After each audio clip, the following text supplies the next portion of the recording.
we normally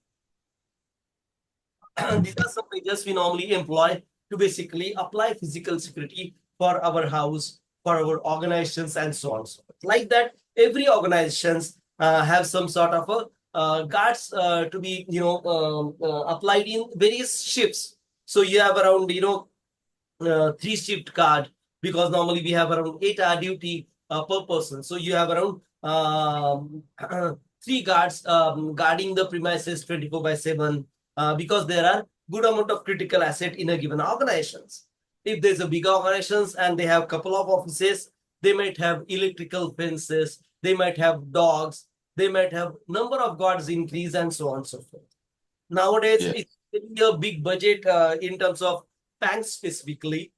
So they have all these, round the clock surveillance system with motion sensors, cameras, and blah blah things. Plus, disaster recovery, like if there are floods, how to secure my banking vault, and so on and so forth. So they have all these depending upon the situational or regional challenges as well. So if you have a data center in, let's say, Vietnam, or let's say for that matter, there are some flooding in Miami, right? Right now. Yes, right now. Yeah, you're in Miami, right? No, I'm in Tampa, down a little bit down. Okay, you're in Tampa. Means, okay. How are the things there then? Pardon me. It's raining right now. It's raining and there's no sun, and so the storm is still coming, but Oh, it's getting dark and it's cloudy. windy and it's raining. Oh man. Sorry for that. There's no threat to you as such, right? There's what?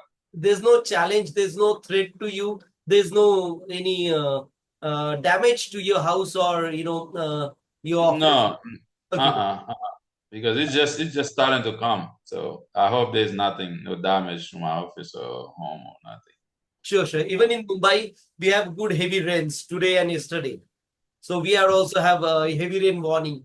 They call it a Oh, rain. you do too? Yeah, yeah. We did have heavy rain. So there are lots of clogging in Mumbai, where I am staying right now. So Okay. these things do happen here also. It's all over worldwide. There are lots of tornadoes, heavy rains, and water clogging, even in China, Japan, and quite Yeah. a good amount of distance there. So it's a part of this thing. So if you have your offices in such place, you might elevate your office. So you might have good number of buildings where they have the building lifted couple of floors. So offices start from, let's say, second floor. They might have parking for first two floors, and so on and so forth. These are the areas Right. where you are either near to a river, near to a sea, where flooding is a possibility, is a risk, and so on and so forth. Right. So Right. the key to maximize one's physical security measures is to limit and control what people have access to the sites. I told you about, like you might give them a access card. So whenever you join an organization nowadays, they give you a physical plastic card where they might have a photo of you and your critical information like name, blood group, and blah blah things, their address and all, in case of lost. So it's free to post that card to the organization's address and blah blah things.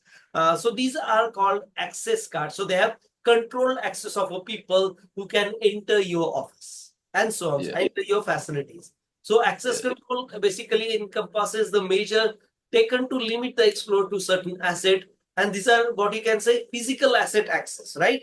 Because Yes. these guys are accessing this thing physically to authorized persons only. Example, these corporate barriers often include ID badges, keypads, security guards. Whoever these obstacles can vary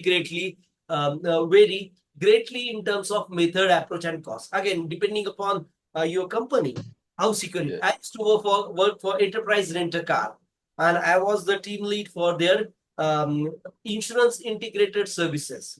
So it was very critical thing. So lots of insurance people used to meet us. So my attire was a formal. The office was really flashy, so that all the guys used to come. We used to offer them really good coffee, believe me, free of cost, and so on and so forth. So there, again, depending upon the method and function of your office, you normally have these type of offices controlled for access given to these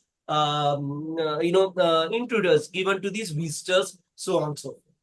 You got an idea, right? Yes. Okay. So we are again trying to understand these things at a basic level. So it's quite easy to understand. Only we need to understand the overall mumbo jumbos, or what you can say critical words of these domain, and that's the Okay. first what you can say step in landing this thing in the cybersecurity era, right? Okay. It's one of the most important physical security components for prevention and post-incident recovery called surveillance. Now, surveillance is one of the most critical in terms of physical security purpose when it comes to securing a given premises.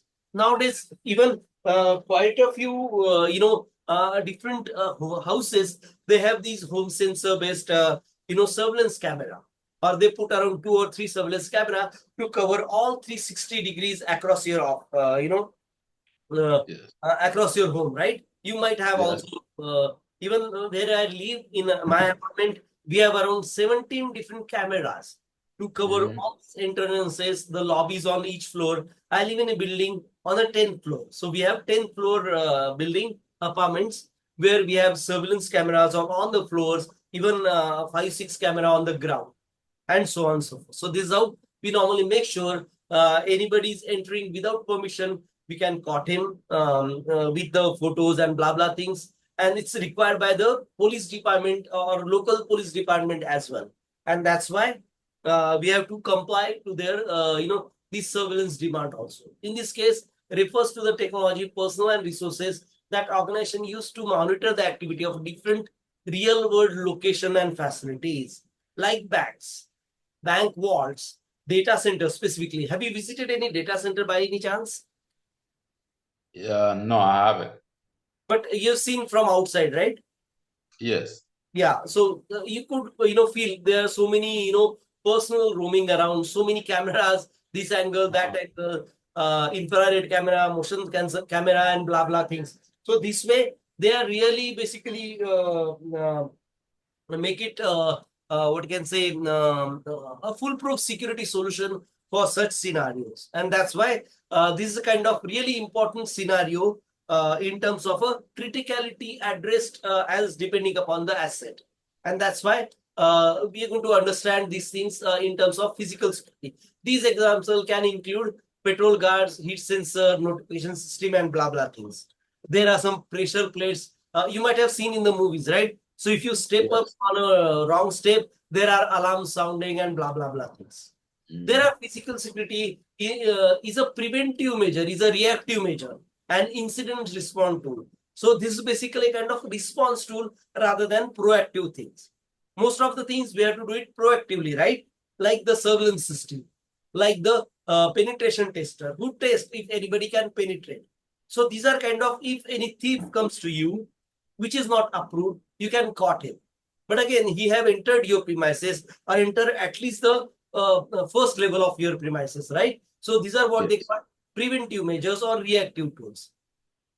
Then we build something called disaster recovery plan. These are called DSDR plan. Disaster recovery plan in the sense, um, sometimes we might get something like water threat or a flooding threat or a heavy rainfall threat or heavy snowfall threat. So how do you work in such scenario? Specifically in terms of data centers, they have this flood monitoring system. They have these data center replicated at some place as well. So there's one data center in Tampa. There's another data center in New York or New Jersey, because these take quite a good amount of space. So they replicate these data on a real time at some different place also. And this is what they call, backup center. These are what they call replication centers. Okay. And this is basically a kind of DSDR plans, disaster recovery plan. And as a security expert, we build this disaster recovery plan. Okay, I'll share the template with you, and we try to build a disaster recovery plan for a given, let's say, bank, for a given organization as well. Okay. Okay, how well the company identifies, responds, and contains a threat.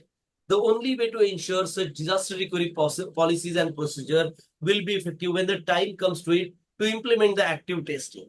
This is basically referring to whenever the actual flood comes, how ready are you to cope up with such scenarios? And that's how that's the best what you can say success story of a DSDR plan. Whenever whatever you implement has been successfully achieved, so that whenever the flood comes, even if there's a fire on one in one office, your data is securing somewhere else at the given time, or at some other place where you can access within second, minutes, and so on.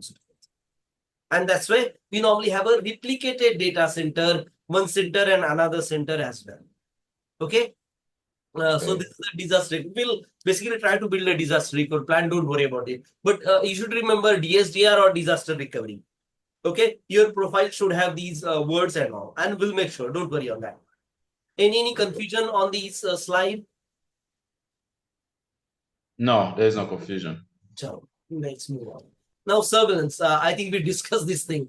The most common type of surveillance is closed circuit TV, Mm-hmm. or they call CCTV and blah blah blah things. I'm going to share these presentation slides with you. So wherever you want to, what you can say, revisit, you can revisit the PPT, and I'm going to share the YouTube link to you as well, so that whenever you have time, you can revisit the YouTube recording as well. Okay.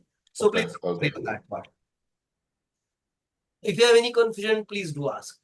There are Okay. physical threats. We've gone through the examples. Natural events, floods, earthquake, tornadoes, blah blah things. Other environmental condition, extreme temperature, high humidity, heavy rains, lightning, blah blah things. We need to understand how we can secure our logical asset as well as physical asset from these things. That's why we need to have the list of such challenges. So these are the challenges of security. So if somebody asks you, what are the challenges to your security, be it a physical or logical, you should be able to tell 4 or 5 of these challenges to them. And this includes, intentional act like theft, vandalism, arson, or unintentional act like spilled drinks, coffee, overloaded electrical outlets, bad plumbing, and so on and so forth. Okay. I've just Yes. kept it because these are the questions asked by many. Whenever an entry-level cybersecurity enthusiast go for interview, they ask you, so what are the challenges you think we should address as a cybersecurity expert? So you should be able to tell them at least 4 or 5 of these things. Have you Okay. got an idea what we're talking about, sir? If I have what? You got an idea like what we are talking about in terms of what are the challenges we are trying to address? Yes. Okay, great. You should be able to, and we'll basically work on this question and answers. I have a question bank also to share with you. Please don't worry on that part. Okay. Okay. Now, how do you develop a cybersecurity? Should we continue or should we break at this point? Do you think it's too much to learn on Uh, the first day, or should we continue? no, you can continue. We can continue, right? So let's try to Yeah. understand what type of plans we build. What type of, how do we start building a cybersecurity plan? We understood cyber security threats, right? So how do you make Mm-hmm. sure you stop these things? Okay. So there are around 5, 6 points in these things. Identify key assets and threats. So how do you, secure some assets? You have to secure some assets, right? So when it comes to, Right. let's think about personal asset. So what are your critical personal assets, if I may ask? Uh, let's say my bank account where I log in online. Is it Right. that type of asset you're talking about? Perfect, perfect. Okay. And my let's say my pictures, my video that I have on a cloud, and Good. um, mm, what are some personal stuff, some resume that I don't want anybody to see, or my goal plan I don't want anybody else to see. That's stored on a computer. You're concentrating on your logical assets only. Talk about physical asset, your laptop, desktop, your Oh, house, okay. Yeah, office, yeah. right? My laptop, my desktop, my camera, Hmm. my phone, Hmm. and yeah, my printer. I Your don't know house, if that's it to it. My house, my car, cars, bike, everything. That's right? yeah. So you have to tell these also, because these are also key assets, right? Oh, Now, yeah, okay. I didn't capture the. I didn't. I guess my mind wasn't focused. You said physical asset. Okay. Yeah. exactly, exactly. Yeah. Don't miss them, because if somebody steals your let's say phone, what does it make sense if you have really high-end security system on your phone? It all goes to water, right? Uh-huh. So that's why goes for a toss. If somebody steals your laptop, if you have really good security solution on your laptop, if you're somebody plants a bomb in your organization, in your factory, what would it be if you have, let's say, 60 guard on surveillance? So this is how the physical security is also important. That's what we shouldn't miss it as a cybersecurity expert as well. It's a part of the whole scenario, right? Then we have Yes. so we need to watch what we can say, identify these key assets. You can't apply Okay. security solutions to everything, right? Or Yeah. everything have their own way of addressing the security. So how do you do that? So there are some logical security solutions and there are some physical security solutions. We discuss this thing. So you can differentiate between logical and physical security right now. Logical and physical. Uh-huh. You can differentiate, Okay. right? Right now, what are your Yes. logical security and physical security? What are the measures we can apply to them, right? So first step in developing cybersecurity plan is to identify asset you're trying to protect. This step Mm. involves active consideration of your business context as well as asset risk assessment and threat management processes. So what type of asset I need to be secured and what are my initial thought on securing these assets? Achieve physical security on priority. First step is physical security. Second step can be a logical security. Because if the thing is not physically secure, the logical security doesn't matter most of the time. On your cloud, whatever you said, so there's only logical security matter because physically the things doesn't exist, right? But your laptop Yes. or your pen drive, your external hard drive, you need to secure it physically as well. Integrate the periodic audit in the sense periodic observation routines to check out if my car is okay, somebody haven't stolen that thing, my house is okay, my compound is okay, and so on and so forth. So these are kind of audit in the sense observation tables, observations routines which we have set up periodically. We do it on our own. We do it with some planning security with the escalation matrix so that any challenge is reported with the knowledge archive. Let's say you have 5 cameras across your home and you normally visit this camera every day in the morning and the evening before going to the sleep after you wake up. Is there any challenge? Any camera is not working? What we had in our very fast forward recording in terms of any motion happened across these cameras and blah blah things. And these are the normal routines for quite a few guys. So what they do an audit of the recording. Are there any challenges? Anything which is happened out of ordinary has to be reported, escalated.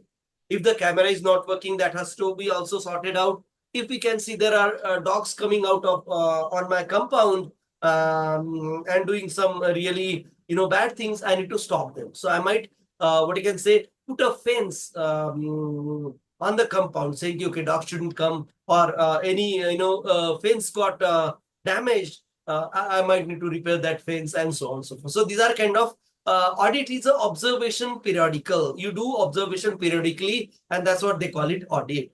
And mostly these are physical audits.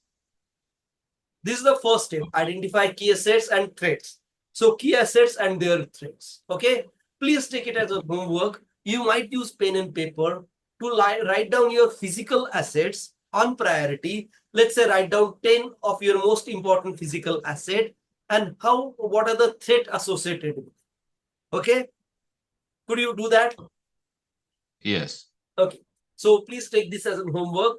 And on that, we'll discuss like how do you address this criticality and this kind of first step of a cybersecurity expert to understand the criticality of assets.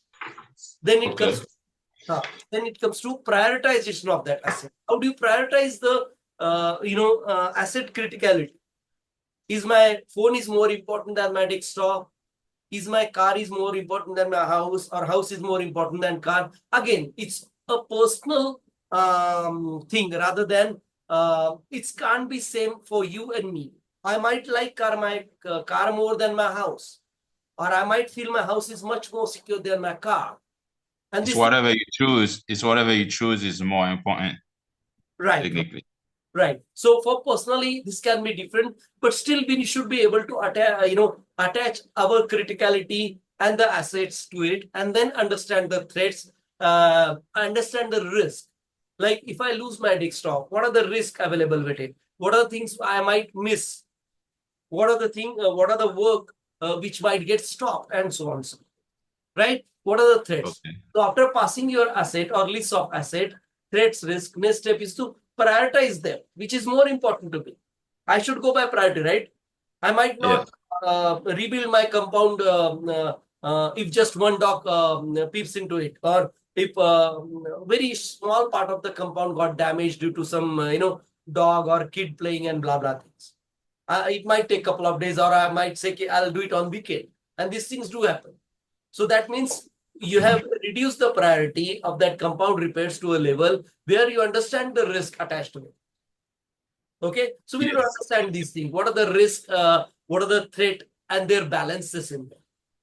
Okay, Okay. there are Okay. three questions you need to answer to help you identify top risks. What are the Okay. threats in your organizations? Here they talk about organization. You can understand as your home as an organization. Okay, consider you yourself as a owner of your organization, owner of your home. So how do you address this? Priority, assets, risk, and threats. What are the main concerns of your organizations regarding cybersecurity? How do you basically plan the criticality? Which risk and threats would harm you or your organizations more?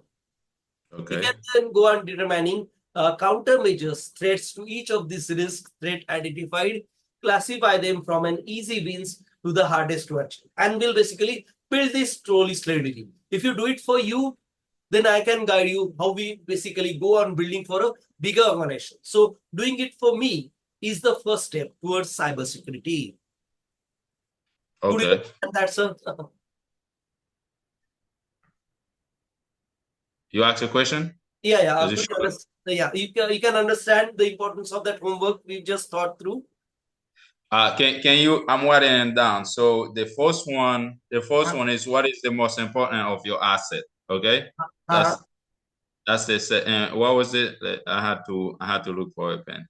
okay. Name of What your was the second? What uh, was the second first is name of your asset. one? Okay. Priority of asset. You just write down 10 most important asset. 10, Okay. 1 to 10, yeah. Okay. 10 most important asset. Then in second, write down the priority of that asset or criticality of the asset. How important is this to you on 1 to 10? Let's say your mobile is your critical asset. So what are the threats? We have a threat of, or a risk of getting stolen, risk of getting, giving access to a stranger, risk of getting falling from your hand, and blah, blah things. Think it through. Okay? Wait. Let me ask you. Okay. The first one is, what is the most important of your asset? What is most important of your asset? Most important. 10. Write down 10 asset. What was the second one? No. You think of yourself. Again, my important asset might not be your important asset. No, Here, yeah. No, I'm saying, what was the second question? second is basically the risk or the threats to that asset. Okay. All right.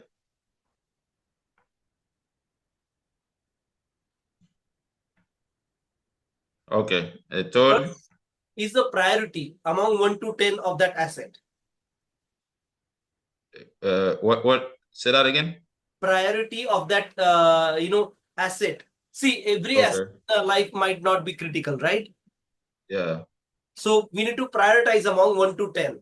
So find out 10 most critical asset for you. We build the threat matrix for that. They call it threat table, threat matrix, whatever. What type of threats, what type of challenges we might face on that asset. We have prioritized them, and then in our next session, we'll build how to prevent these threats. We'll come How to across. prevent these steps. Then we'll basically discuss that out. It's a thing to Okay. learn. That's how we're going to secure that asset. How we're going to secure that asset, and that's the learning.